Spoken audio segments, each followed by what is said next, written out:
बात करेंगे Indian economy. Indian economy में प्रीलिम्स, मेंस, एक बात याद रखना कि मेंस में जब हमारी क्लास चलेगी तो पर डे 2 प्रश्नों का टेस्ट होगा। ठीक है, जो टॉपिक मैं एक दिन पहले पढ़ा चुका रहूँगा तो 2 प्रश्न में क्लास में आप लोग को लिखना होगा, अगले दिन मैं चेक करके दे दूंगा। क्लास में हमेशा ध्यान दो, जब हम प्रीलिम्स की बात करते हैं इकोनॉमिक्स में,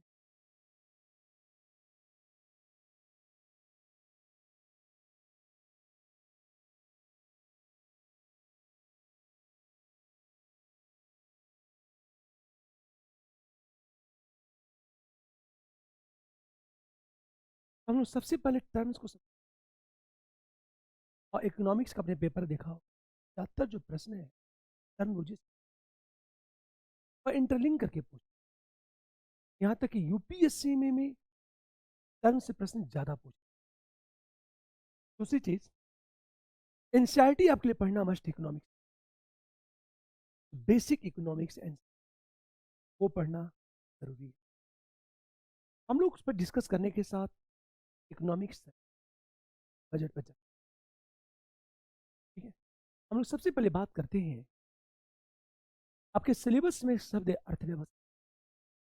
हो सकता है आपसे प्रश्न ये पूछ दिया जाए अर्थव्यवस्था कहते किस, लेकिन अर्थव्यवस्था से पहले एक शब्द होता है अर्थशास्त्र। इन शब्दों की मीनिंग देखो आप। अर्थशास्त्र, अर्थशास्त्र का अर्थ होता है आर्थिक गतिविधियों का अध्ययन करना। समान अर्थ यही, आर्थिक गतिविधियों का अध्ययन करना ही अर्थशास्त्र। जैसे ये कहा जाए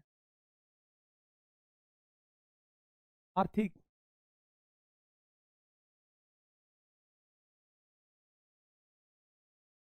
गतिविधि का अध्ययन,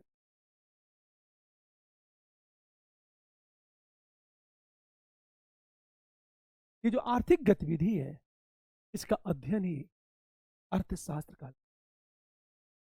प्रश्न ये पूछा आपसे, ये कुछ सब क्वेश्चन पूछा जाएगा, आर्थिक गतिविधि कहती किसे, हमेशा ध्यान दो इस बात। आर्थिक गतिविधि का मतलब होता है ऐसी गतिविधि का लाभ एवं हानि का प्रश्न, जहां भी लाभ की प्राप्ति होगी या हानि का प्रश्न जुड़ा होगा हम उसे कहते हैं आर्थिक गतिविधि। बट इंडियन इकोनॉमिक की बात करें, हम लोग क्या करते हैं इकोनॉमिक्स के अंतर्गत जो इकोनॉमिकल एक्टिविटी है हम लोग उसका अध्ययन करते हैं।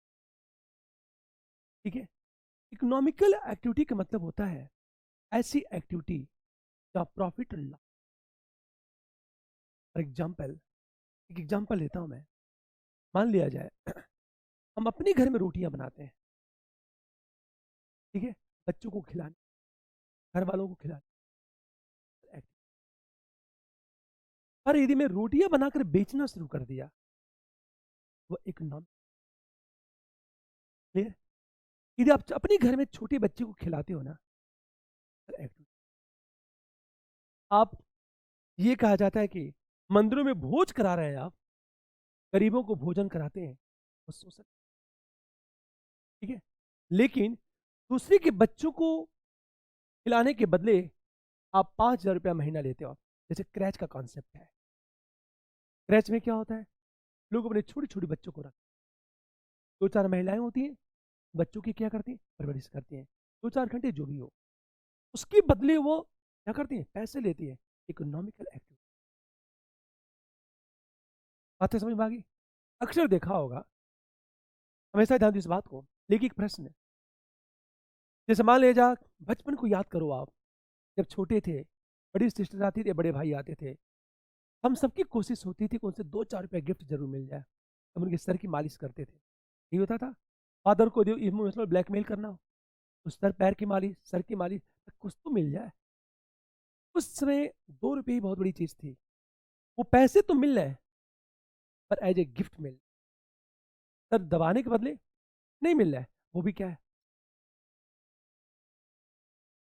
बातें समझ में आ गई। जैसे कमरे में बैठ कर खुद गाना गाते हैं और इंजॉय करते हैं, लेकिन यदि मैं मंच पर गाना गाऊं और बदले में कीमत लूं, इकोनॉमिकल। अच्छा, आपसे एक सिंपल प्रश्न पूछा जाएगा कि विकल्प दे देगा, पूछेगा इसमें से कौन कौन इकोनॉमिकल एक्टिविटी है। फॉर एग्जाम्पल, रोटियां बनाकर बेचना, रोटी बनाकर स्वयं खाना, गुड, इकोनॉमिकल एक्टिविटी, गुड। ये बातें समझ में आ गई। अच्छा, एक और चीज ध्यान दो इस बात को, अर्थशास्त्र में क्या होता है, इकोनॉमिक्स में क्या होता है, हम इकोनॉमिकल एक्टिविटी का अध्ययन करते हैं। हाँ बिल्कुल, बिल्कुल। अब देखो आप, आपके सिलेबस में अर्थव्यवस्था है, अर्थशास्त्र, इकोनॉमिक्स का जो अप्लाइड फॉर्म है, व्यवहारिक रूप, हम उसे कहते हैं। बात समझ में आ गई। अब एक चीज ध्यान दो इस बात को, जब इकोनॉमिक्स की बात की जाती है ना, तो दो शब्द होता है, एक होता है मैक्रो इकोनॉमिक, एक होता है मैक्रो, और दूसरा होता है माइक्रो। ठीक है, आपका मीडियम इंग्लिश है, हिंदी है आपका, इंग्लिश है आपका, हिंदी है, गुड। इसको कहते हैं समष्टि अर्थशास्त्र, इसको कहते हैं व्यष्टि अर्थशास्त्र। मैक्रो इकोनॉमिक्स और माइक्रो इकोनॉमिक्स, इसको मैक्रो क्या है, इकोनॉमिक के जितने पार्ट है ना, मैक्रो इकोनॉमिक्स के जितने पार्ट्स हैं, हम सबका अध्ययन, वो मैक्रो इकोनॉमिक्स। मैक्रो क्या है, मैक्रो एक पार्ट का, अंग का अध्ययन। फॉर एग्जाम्पल, एक संपूर्ण गार्डन है, यदि आप गार्डन का अध्ययन करते हो तो मैक्रो, पर गार्डन के एक पेड़ का अध्ययन करते हो, अंतर समझ में आ गया। फॉर एग्जाम्पल, इकोनॉमिक्स के जितने सेक्टर हैं, बैंकिंग, कैपिटल सेक्टर की बात करें हम लोग, सर्विस सेक्टर की बात करें, ठीक है, मैन्युफैक्चरिंग सेक्टर की बात करें, इन सबका जब अध्ययन किया जाएगा तो उसे क्या कहते हैं, ठीक है। लेकिन उसके एक पार्ट का अध्ययन किया जाए, फॉर एग्जाम्पल इंडस्ट्री का अध्ययन करें या बैंकिंग सेक्टर का अध्ययन करें, तो क्या कहते हैं, मीनिंग समझ में आ गई। मैक्रो और माइक्रो की बात करें हम, यूपीएससी या हरियाणा पीसीएस की बात करें, हमेशा ध्यान दो, हरियाणा पीसीएस में जो टर्म्स क्वेश्चन पूछा जा रहा है, यहां तक कि यूपीएससी में यदि 20 क्वेश्चन पूछा जा रहा है ना, 30 प्रश्न पूछे जा रहे हैं, तो लगभग 16 से 17 क्वेश्चन ऐसे हैं जो केवल टर्मोलॉजिस्ट क्वेश्चन, टर्म्स देता है और विकल्प दे देता है। बात समझ में, इसलिए आपका कॉन्सेप्ट एकदम क्लियर होना चाहिए। अब हमेशा ध्यान इस बात को, यदि हम बात करें कि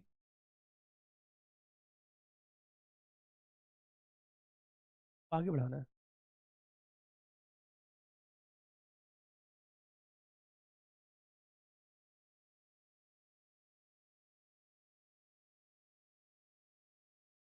ये आगे भी बढ़ता है ना। अच्छा, प्लस करना है, ओ मैं इससे बढ़ा रहा।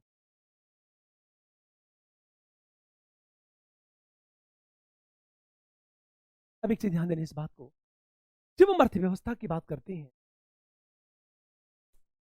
अर्थव्यवस्था,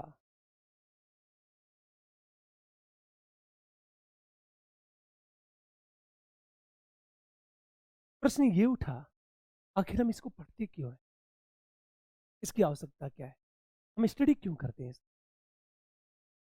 ठीक है, रीजन क्या है, हमारे पास लिमिटेड रिसोर्स और हमारी डिमांड क्या है, ज्यादा है, ठीक है, हमारे पास रिसोर्स सीमित है, संसाधन सीमित है, मतलब सीमित संसाधन, लेकिन हमारी जो डिमांड है वो बहुत ज्यादा है। फॉर एग्जाम्पल, रोटी,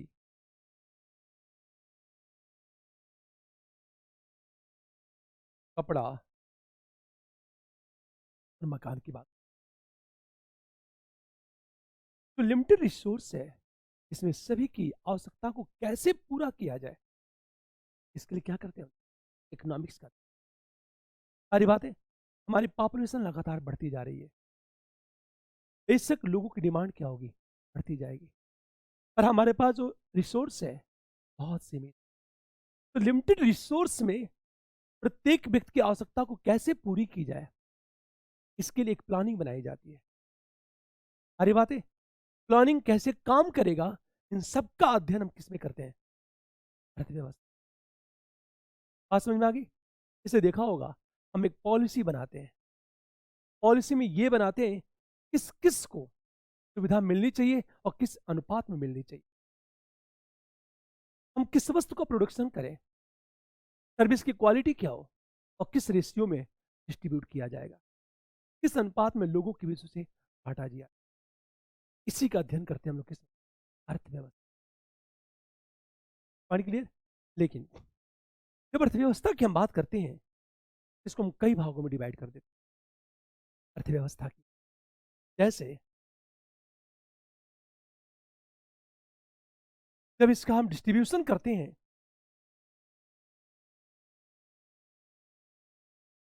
तो राज्य के हस्तक्षेप के आधार पर,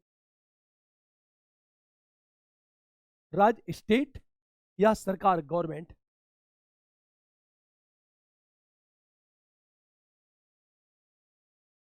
के हस्तक्षेप इंटरफेरेंस के आधार पर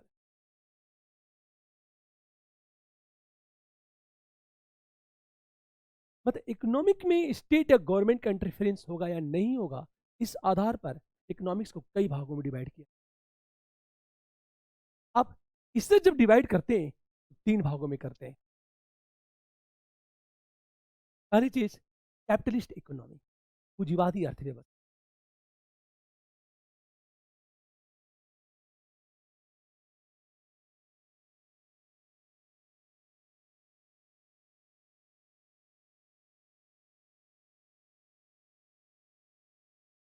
दूसरी चीज समाजवादी सोशलिज्म की बात करें हम लोग,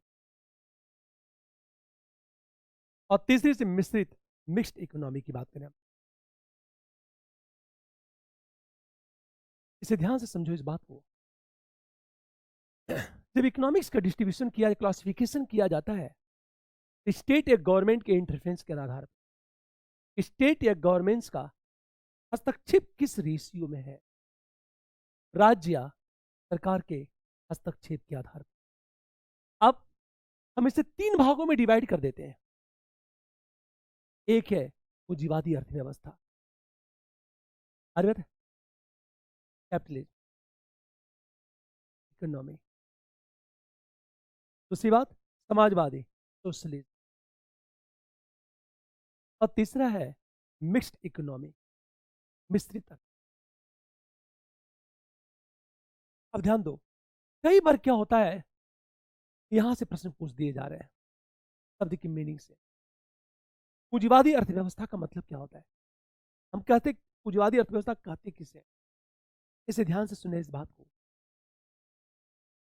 पूंजीवादी अर्थव्यवस्था का सामान्य अर्थ होता है जहां प्रोडक्शन प्राइवेट सेक्टर, अरे बात है, और प्रोडक्ट की जो कीमत है, जब हम पूंजीवादी अर्थव्यवस्था की बात करते हैं,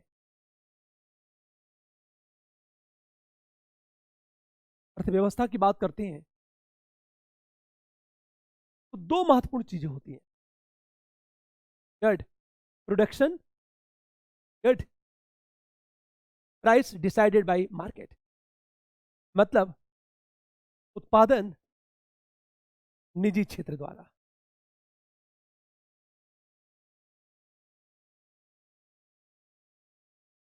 और उत्पाद की कीमत गुड निर्धारण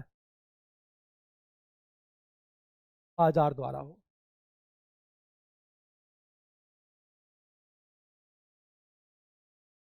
आ रहा हूं बात के, ध्यान दे इस बात को। प्रोडक्शन प्राइवेट सेक्टर करे, फॉर एग्जाम्पल अनेक ऐसे सर्विसेज हैं जिसका प्रोडक्शन प्राइवेट सेक्टर करता है। फॉर एग्जाम्पल वोडाफोन, ठीक है, आइडिया, टाटा डोकोमो, रिलायंस जी, ठीक है। तो टेलीकॉम सेक्टर में जो सर्विस प्रोवाइड कर रही है वो प्राइवेट सेक्टर, पूंजीवादी अर्थव्यवस्था। अरे बात, बिल्कुल प्राइवेट।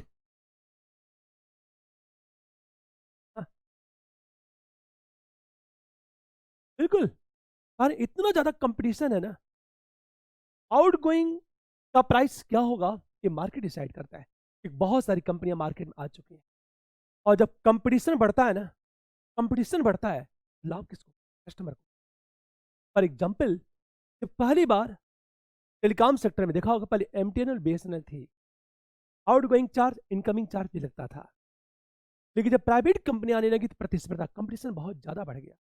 जैसे देखा होगा, पहले क्या था, पर कॉल 1 रुपया, फिर सेकेंड वाइज आया, पर सेकेंड 1 पैसे। यूनिनार एक नई कंपनी आई, यूनिनार का जगह जगह होर्डिंग, अब तो मेरी बारी है।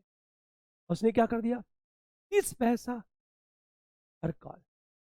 फिर पर कॉल में क्या दिक्कत थी कि ठीक है, भले वो 1 सेकेंड, याद करो अपने, हम जब फोन से बात करते थे, स्पीकर ऑन कर देते थे, 1 मिनट से पहले जो 59 सेकेंड हुआ उन काट देते थे।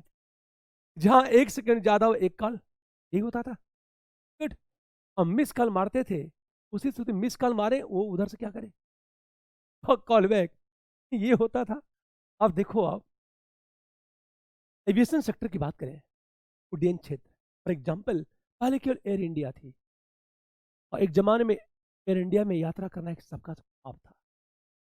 याद करो कि लोग एयरपोर्ट पर, इसे याद है मुझे, अपने एक मित्र की बात याद है, वो कहता था कि जब प्लेन को हाईजैक किया आतंकियों ने, उसने कहा काश मैं भी उस प्लेन में होता, कम से कम 3 दिन प्लेन में बैठा तो रहता। अरे बात, उसका शौक एकदम अलग था। उसका ये ख्वाब था कि प्लेन में यात्रा करना, 7 स्टार होटल में रुकना, विदेश की यात्राएं करना। ये अलग बात है, वो सक्सेस भी रहा, और काफी उसने काम भी किया सीरियल में, बहुत पैसा उसके पास आ गया। अब तो हमेशा ध्यान दो इस बात को, एविएशन सेक्टर में जब प्राइवेट सेक्टर आया, इतना ज्यादा कंपटीशन बढ़ गया ना, जब तो दिल्ली से मुंबई जाना तो 2,000 रुपया, रेट इतना कम हो गया, बल्कि ट्रेन के इक्वल किराया हो गया अलग, जो फर्स्ट एसी होता है। नहीं, अब हर कोई क्या कर रहा है, प्लेन से यात्रा कर, इंडिगो, ठीक, जेट एयरवेज, स्पाइस जेट की बात करें हम लोग, और सबसे ज्यादा सक्सेस कौन है, इंडिगो। एयर इंडिया को पूछता कौन है, बीएसएनएल लगभग क्या हो चुकी है, खत्म हो गई। एमटीएनएल का पहले नाम क्या था, एमटीएनएल। जब मैं पहली बार दिल्ली आया, तो दिल्ली में पहली बार मैं एमटीएनएल का नाम सुना, तो एक ने कहा मेरा टेलीफोन नहीं लगेगा। सारी बातें उसने ये बताया था। लेकिन सरकार पूंजीवाद की ओर बढ़ने लगी, हमारी इकोनॉमी पहले सोशलिज्म मूव किधर करने लगी, कैपिटलिज्म की ओर, तो प्राइवेट सेक्टर तेजी से मूव करने लगा। जब प्राइवेट सेक्टर आया, प्रोडक्ट की क्वालिटी इंप्रूव हुई, और उसकी प्राइस क्या होगी, गुड। क्योंकि जब प्राइवेट सेक्टर आता है ना, तो कंपटीशन क्या हो जाता है, बढ़ जाता है। जब कंपटीशन बढ़ता है, तो स्वाभाविक है, लाभ किसको मिलता है, कस्टमर। तो पूंजीवादी अर्थव्यवस्था, प्रोडक्शन प्राइवेट सेक्टर द्वारा। Point clear? अब ध्यान देना, जैसे अभी देखा होगा, ये कहा जा रहा है कि ये वर्तमान सरकार पूंजीपतियों की समर्थक है, और ये कहा जा रहा है, और ये लगातार पूंजीवाद की ओर मूव कर रही है, गुड, कि हर एक चीज का गुड प्राइवेटाइजेशन कर रही है वो। एयरपोर्ट्स, अभी देखा होगा, बिल्कुल बिल्कुल, अडानी को दे रही है रेलवे स्टेशन, एमजीआर ग्रुप को दे रही है रेलवे स्टेशन, अब उसका आधुनिकीकरण करेगी प्राइवेट कंपनी, बिल्कुल। और ये डिसाइड हो चुका है कि अब रेलवे भी फ्यूचर में इसका भी निजीकरण हो जाएगा, प्राइवेटाइजेशन हो, और शुरुआत। लेकिन जहां जहां प्राइवेट सेक्टर आया, याद करो, वहां वहां सर्विस की क्वालिटी क्या हुई, इंप्रूव हुई, और प्राइस क्या हो गया, डाउन हुआ, अंत लाभ कस्टमर को मिला। याद करना, पहले आपका टेलीफोन घर जाता था, लैंडलाइन, महीनों फोन करो, बाबू को 100 रुपये दो, तब वो आता था। अब क्या हो रहा है, एयरटेल काम नहीं किया, तुरंत फोन करो, कस्टमर तुरंत आपकी प्रॉब्लम सॉल्व। बने था, हम क्या करेंगे, सर्विस प्रोवाइडर को चेंज कर देंगे, हम रिलायंस में चले आएंगे। और रिलायंस ने क्या बड़ा लंबा गेम खेला है, ये प्राइस वार छेड़ दिया रिलायंस ने। प्राइस वार में क्या होता है, कीमत युद्ध कहते हैं, उसमें क्या होता है, हम कस्टमर को छीनने के लिए क्या करेंगे, अपने प्राइस को जीरो कर देंगे। अरे बात है, रिलायंस ने क्या किया, फ्री आउट गोइंग नेट की सुविधा फ्री, सोचो, कस्टमर किसके गए? एयरटेल के। इंडिया में एक जमाने में एयरटेल टॉप पर चल रही थी, वोडाफोन आइडिया। जब रिलायंस जियो आई, थर्ड टाटा डोकोमो, रिलायंस बिल्कुल बंद, यूनिनार गायब हो गई। आइडिया बचाने के लिए वोडाफोन में क्या हो गई? मर्ज हो गई। बस एयरटेल बची है, और एयरटेल भी अब प्रॉफिट में नहीं है। उसके अधिकांश कस्टमर किसके पास चले गए? रिलायंस के बाद। इसकी रणनीति क्या थी? इसकी स्ट्रेटेजी ये थी कि प्राइस वार को छेड़ दिया जाए। और प्राइस वार में क्या होता है, ये कि तमाम कस्टमर को खींच लेगी। और जब इसने खींच लिया तो स्वाभाविक है, एक बार अब इनकी, अब धीरे धीरे यूनिनार बाहर हो गई, आइडिया वोडाफोन मर्ज हो गई, और वोडाफोन भी कुछ ज्यादा दिन टिकने वाली नहीं है। टोटो का डोकोमो खत्म, सारी बातें। और बची केवल एयरटेल। अगले कुछ वर्षों में एयरटेल कहेगी रिलायंस जियो से, भाई साहब मुझे खरीद लो। वो भी बचने वाली नहीं है। अब एक समय रिलायंस जियो की मोनोपोली होगी, केवल मैं हूं रिलायंस जियो, और कोई कस्टमर है ही नहीं। अब क्या होगा? जब मेरी मोनोपोली होगी, तो पुनः मैं प्राइस को क्या करूंगा? बढ़ा दूंगा। ये प्राइस मार का सबसे गंदा खेल होता है। ये छोटा सा एग्जांपल लेता हूं, आपने सुना होगा, हाँ? जैसे एविएशन सेक्टर में, उड्डयन क्षेत्र में, विजय माल्या का नाम सुना हो, किंग फिशर।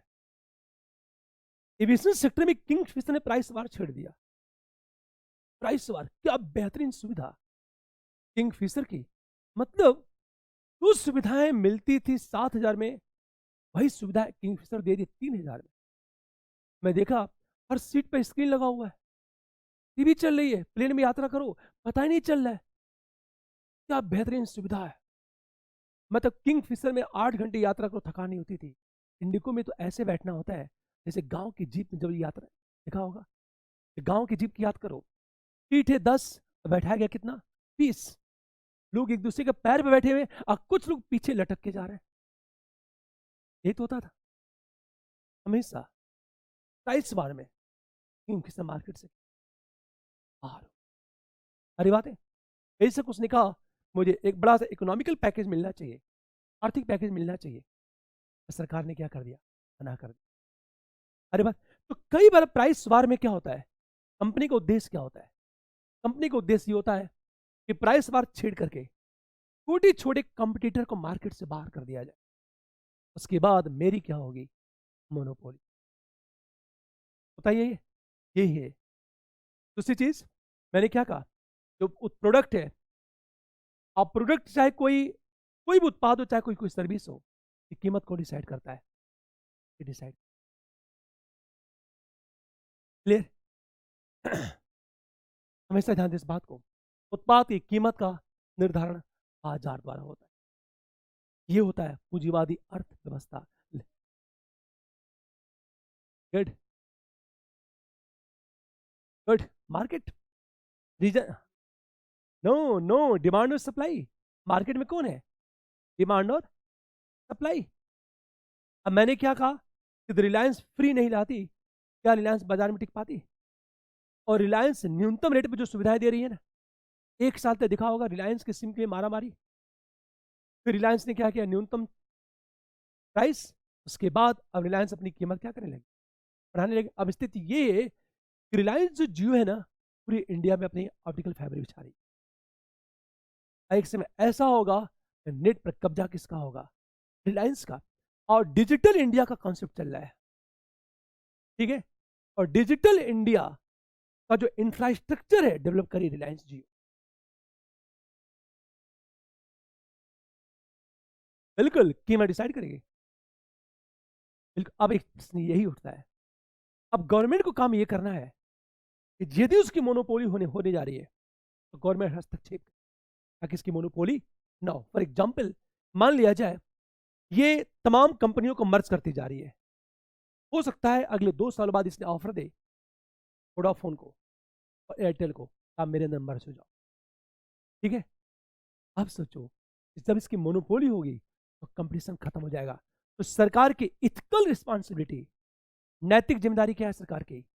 इसको रोक दे। एक छोटा सा एग्जांपल देता हूं, हमने सुना होगा माइक्रोसॉफ्ट, बिल गेट्स की बात करें हम लोग। क्लियर? बिल गेट्स, बेशक उनकी मोनोपोली हो रही थी, समझ मेरी बात है? एप्पल कंपनी थी, एप्पल का नाम सुना होगा। मोनोपोली, अमेरिका के कोर्ट ने उस पर रोक लगा दी। माइक्रोसॉफ्ट से कहा आप ऐसा नहीं करोगे, क्योंकि मार्केट में कंपटीशन समाप्त हो जाएगा, और जब कंपटीशन समाप्त होगा तो लॉस किसका? कस्टमर। सारी बातें जैसे मैंने क्या कहा, ये अभी जो प्राइस वार चल रहा है ना टेलीकॉम सेक्टर में, ये हमारे लिए शुभ संकेत नहीं है कि पूरे इंडिया में नेट पर कब्जा रिलायंस जियो का हो जाएगा ना, स्वाभाविक है जो भी कीमत वसूलेगी मुझे क्या करना होगा, देना होगा। जैसे आज देखा होगा हम सब के सब मोबाइल के हैबिचुअल हो चुके हैं। यदि 5 मिनट में मोबाइल साथ में न रहे तो लगता कुछ खोटा है। घर पे जाओ, बेडरूम में मोबाइल, दोस्तों के साथ मोबाइल। मैं देख रहा था ऐड, कुछ भी पूछना है गूगल से पूछो, एक बेहतरीन टीचर। कुछ भी, डिक्शनरी भी गूगल, लोकेशन भी गूगल। अरे बात, अब किसी से पूछने की कोई जरूरत नहीं है। अरे बात है, फ्यूचर में संभव है। इसका मतलब है वर्तमान सरकार किधर मूव कर रही है, पूंजीवादी अर्थव्यवस्था की। अरे बात है, हाँ एक चीज है, सरकार पर आरोप भी लग रहा है, इसकी डीमेरिट क्या होती है? इसकी डीमेरिट ये होती है कि जब कंपटीशन बढ़ता है ना, कंपटीशन बढ़ता है तो उस कंपटीशन में बने रहने के लिए प्रत्येक कंपनी करती क्या है? अपने प्राइस को कम करती चली, क्वालिटी इंप्रूव करती, प्राइस कम करती। लेकिन जब प्राइस कम करेगी तो स्वाभाविक है वो क्या करेगी, जो प्रोडक्शन कॉस्ट है, उत्पादन लागत है, उसको क्या करेगी, कम करेगी। सारी बातें जैसे प्राइस इक्वल टू क्या होता है, कॉस्ट प्लस प्रॉफिट होता है। प्रोडक्शन का इसको कहते हैं कीमत, इसको कहते हैं लागत, इसको कहते हैं लाभ। मान लिया जाए लागत 10 रुपया है, लाभ 1 रुपया है, 11 रुपया, ये बढ़ के 12 रुपया हो गया, प्रॉफिट 13 रुपया। आपने देखा होगा कुछ भी खरीदोगे ना, लिखा रहता है एमआरपी, लिखा रहता है मैक्सिमम रिटेल प्राइस। ठीक है, अब सोचो यदि कोई कंपनी अपनी प्रोडक्शन कॉस्ट में कटौती करेगी तो कर्मचारियों को क्या करेगी, छट कर्मचारियों को बाहर करेगी, करेगी और तकनीक का अधिकतम उपयोग करेगी। ठीक है, टेक्नोलॉजी का मैक्सिमम क्या करेगी, यूज करेगी, होगा। इससे क्या होगा, एक तरफ अनएम्प्लॉयमेंट बढ़ता जाएगा और एम्प्लॉयमेंट एक बेहतरीन मीन्स है इनकम के डिस्ट्रीब्यूशन। अरे बात है, रिसोर्स इनकम के वितरण का सबसे बेहतरीन साधन क्या है, रोजगार। फॉर एग्जाम्पल, रिलायंस के पास बहुत सारे पैसे आ रहे हैं, रिलायंस यदि लोगों को जॉब देगी, स्वाभाविक है रिलायंस का पैसा किसके पास जाएगा, लोगों के पास, वेतन के रूप में। तो जो पूरा 10 करोड़ रुपया मुकेश अंबानी के पास आ रहा है, वो पैसा कर्मचारी के पास जाएगा। अब ये जॉब लोगों को नहीं मिलेंगे, पूरा पैसा किसके पास जाएगा, अंबानी। ये कंपटीशन आपने देखा होगा, अब रोबोट आ रहा है, आर्टिफिशियल इंटेलिजेंसी, और चाइना के रेस्टोरेंट में वेटर का काम कौन कर रहा है, रोबोट। फ्यूचर में हो सकता है सारा काम कौन करे, रोबोट। भाई रोबोट जब तक प्यार कर रहा तब तक ठीक है, एक बार नाराज हुआ उसका एक तमाचा ही हमेशा के लिए क्या होगा, खत्म कर देगा। अब पता चला आप, एक सामान्य वेटर आपसे नाराज हुआ, एक तमाचा मारा, चोट लगेगी पर मरोगे नहीं। और रोबोट यदि नाराज हो गया, आपने उसको ऑर्डर दे, जाओ पानी लाओ, और उसको लग रहा आप गुस्से में हो, तो चेहरे का भाव तो पढ़ लेगा, क्योंकि आर्टिफिशियल इंटेलिजेंस और रोबोट का एक तमाचा क्या करेगा, दोबारा रेस्टोरेंट में जाने लायक नहीं छोड़ेगा। ये अलग चीज है, क्योंकि ये प्रॉब्लम क्रिएट होनी शुरू होगी। हम दिन ब दिन उसको क्या कर रहे हैं। एक फिल्म आई थी रोबोट, आपने देखा होगा, ऐश्वर्या राय, बिल्कुल क्या कमाल का रोबोट, आपने इमोशन तो डाल दिया, यदि वो इमोशनल हो गया तो क्या होगा। जैसे अभी वेटर पर नाराज होते हो, मैनेज कर लेता है, रोबोट पता नहीं अपने गुस्से को, आपके गुस्से को मैनेज करे कि ना करे, गारंटी तो कुछ भी नहीं है। जैसे गांव के कुछ लोग होते हैं, तब उग्र हो जाए। ठीक है, खैर चलो, हमेशा ध्यान दो इस बात को। ये हम लोग बात कर रहे थे, ये है आपका पूंजीवादी अर्थव्यवस्था। मुझे लगता है इसकी मीनिंग समझ में आ गई होगी। बट हम समाजवादी अर्थव्यवस्था की यदि बात करें, सोशलिज्म इकोनॉमी,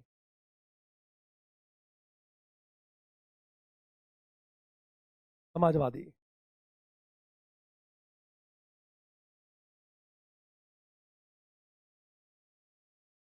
हम अर्थव्यवस्था की बात करें, सोशलिज्म इकोनॉमी की यदि हम बात करें, सोशलिज्म इकोनॉमी होता क्या है? अब इसको पलट दो, जहां प्रोडक्शन सरकार करे, उत्पादन सरकार द्वारा हो।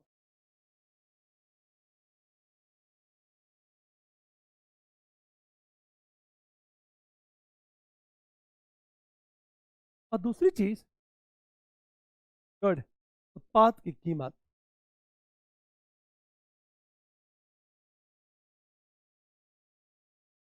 सरकार द्वारा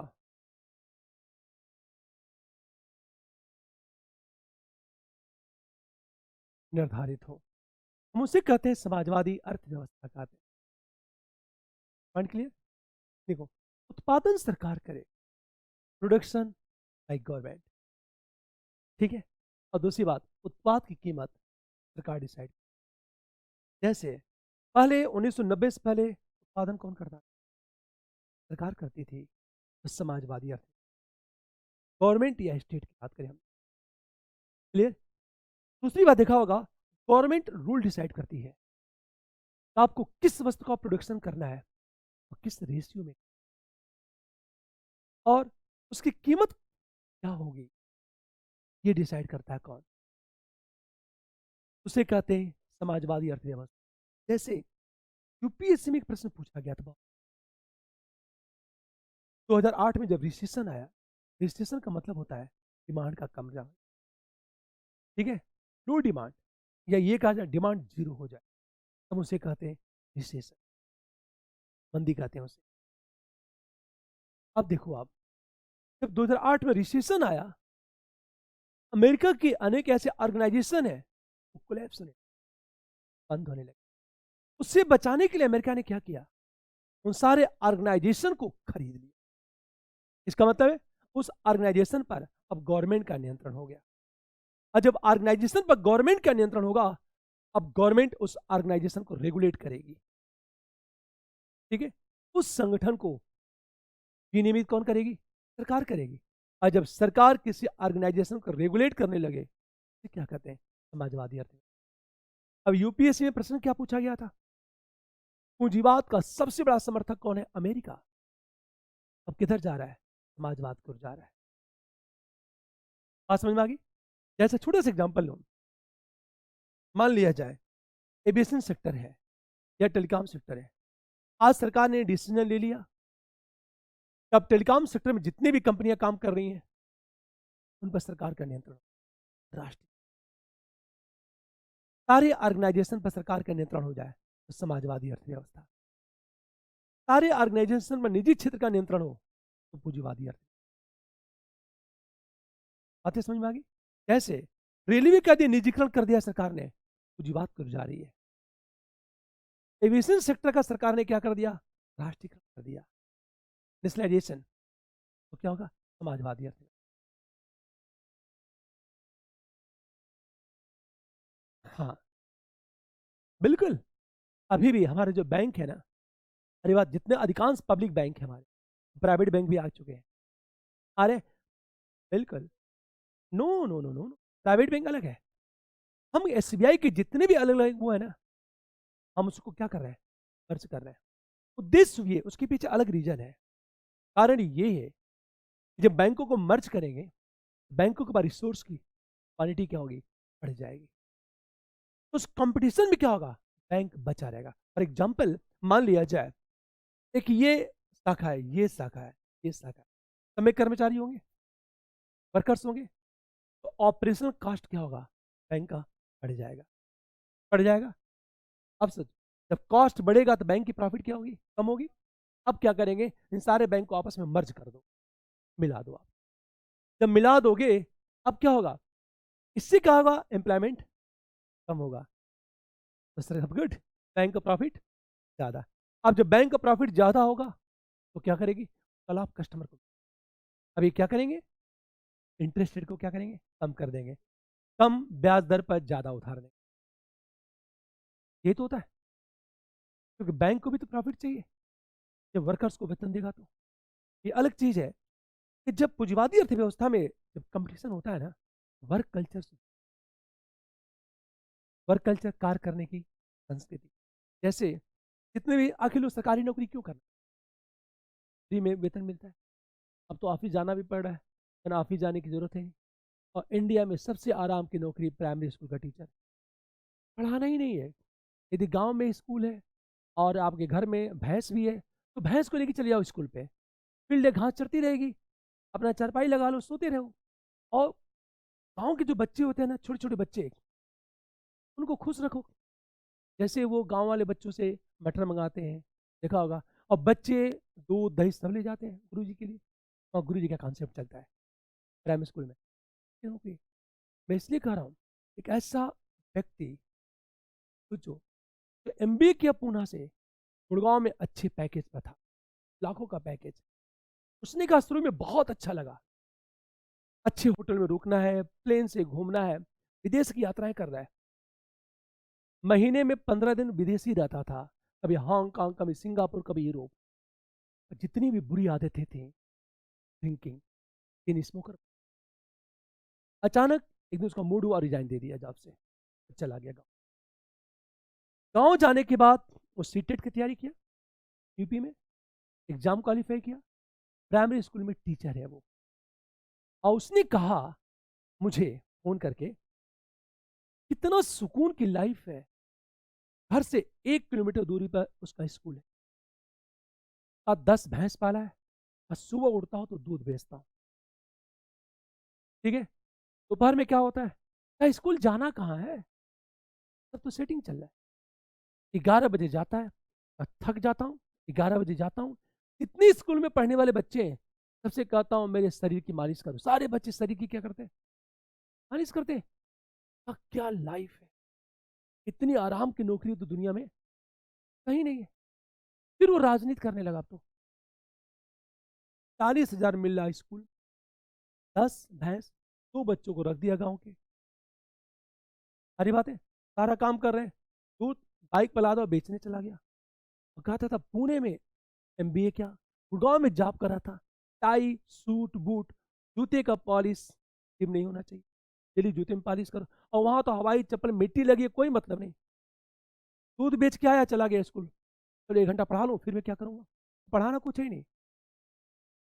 ब्लैक बोर्ड पे उसने लिख दिया एक बार, क ख ग घ, ABCD, बच्चे उसी को क्या कर रहे हैं, रट रहे। ने कहा इतनी अच्छी नौकरी इंडिया में और कहीं नहीं है। उसका अपना अलग अंदाज है। मैं कहना चाहता हूं, मैं हमेशा ध्यान दो इस बात को, पूंजीवादी अर्थव्यवस्था में कंपटीशन बढ़ता है ना, तो क्वालिटी इंप्रूव, लाभ कस्टमर को, गुड। किंतु समाजवादी अर्थव्यवस्था में सरकार का नियंत्रण होता है, तो वर्क कल्चर क्या होता है, खराब होता है। जैसे आखिर प्राइवेट बैंक क्यों प्रॉफिट में है? क्योंकि हर वर्कर्स का क्या एक टारगेट है। ठीक है, जब प्राइवेट बैंक आया बैंकिंग सेक्टर में, अरे याद करो, जितने भी गवर्नमेंट बैंक थे, आप कर्मचारियों की जी हजूरी करो, काम होने वाला नहीं था। अब जब प्राइवेट बैंक आया, तो सारी गवर्नमेंट बैंक को खतरा किससे महसूस हुआ? प्राइवेट बैंक से। आप गवर्नमेंट बैंक में भी वर्क कल्चर को सुधारने की कोशिश, बैंक के जॉब करना बहुत टफ हो गया। टफ क्यों हो गया? सुबह से लेकर शाम 5 बजे तक, वहां पे टारगेट बेस है, आपको इतना काम करना ही क्या है। और जो टारगेट बेस की बात की जाने लगी, हर वर्कर्स क्या करने लगा, टारगेट को कंप्लीट करने के अपने वर्क कल्चर को क्या बढ़ा दिया। ठीक है, रिजल्ट अब जाओगे बैंक में, कुर्सियां लगी हैं, बैठो आराम से, दिक्कत हो तुरंत कंप्लेन करो, आपकी प्रॉब्लम क्या होगी, सॉल्व हो जाएगी। ये तो रहा है। तो पूंजीवादी अर्थव्यवस्था वर्क कल्चर अच्छा होता है। ठीक है, और किसी वर्कर्स का प्रमोशन किस आधार पर होता है? उसके परफॉर्मेंस बेस होता है। जैसे हर वर्कर्स क्या करता है, वो बेस्ट करने की कोशिश करता है। ठीक है, इसका लाभ उस ऑर्गेनाइजेशन को मिलता है। देखिए समाजवादी अर्थव्यवस्था में क्या होता है, कंपटीशन नहीं होता, 9 के बराबर, आना तो वर्क कल्चर होता है। उसका परिणाम क्या होता है? गड कस्टमर को फायदा नहीं मिलता, बिल्कुल। और वो ऑर्गेनाइजेशन क्या होता है? घाटे में जाता है। तो सारे के सारे ऑर्गेनाइजेशन सरकार पर क्या बन जाते हैं? बोझ बन जाते हैं। फॉर एग्जाम्पल, जितने भी प्राइमरी स्कूल में, क्या उनका एजुकेशन मेथड सही है? क्या क्वालिटी अच्छी है? बिल्कुल नहीं। हद तो ये कि प्राइमरी स्कूल का टीचर भी अपने बच्चे को कहाँ पढ़वा रहा है? कॉन्वेंट में। क्यों? वहाँ क्वालिटी क्यों अच्छी है? क्योंकि टीचर का परफॉर्मेंस डिसाइड करेगा कि प्रमोशन होगा कि नहीं होगा। ठीक है। यदि क्वालिटी गिरी तो कंपटीशन बहुत बता है, गार्जियन क्या करेगा? बच्चों को इस स्कूल से निकालेगा, कहीं और डाल देगा। बात समझ में आ गई? हाँ, सरकार लगातार कोशिश कर रही है, पर वास्तव में वो सुधर नहीं रहा है। गांव में देखा होगा, पहले कहावत थी, कुछ नहीं बनेगा तो प्राइमरी स्कूल में क्या बन जाएगा? टीचर बन जाएगा। अब ऐसा अच्छे अच्छे लोग कहाँ जा रहे हैं प्राइमरी स्कूल का टीचर बनने के लिए? तो दिल्ली का जो वातावरण इतना पॉल्यूटेड हो चुका है, दिल्ली रहने लायक नहीं है। गांव का अभी भी वातावरण अच्छा है, वहाँ पॉल्यूशन ज़्यादा। लगता है मेरी बात समझ में आ गई होगी। ठीक है, कोई दिक्कत? अच्छा, प्रश्न कैसे पूछेगा? पूंजीवादी अर्थव्यवस्था के संबंध में सत्य है। फर्स्ट, सर्विस की क्वालिटी अच्छी होती है। सेकेंड, प्रतिस्पर्धा ज्यादा होती है। ठीक है, दोनों क्या है? सही। विकल्प इस तरह पूछेगा आपसे। बातें समझ में आ गई? हाँ, एक और से ध्यान दो कि जहां जहां निजीकरण होगा, प्राइवेटाइजेशन होगा, वहां वहां कंपटीशन क्या होगा? ज्यादा होगा। लेकिन प्राइस वार की संभावना भी क्या होती है? ज्यादा होती है। प्राइस वार समझ में आ गया होगा?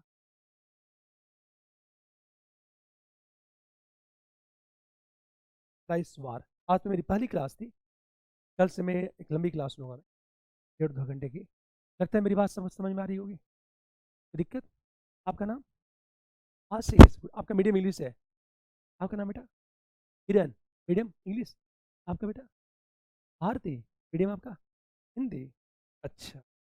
देखो, एक चीज़ बताना चाहता हूँ मैं आपसे कि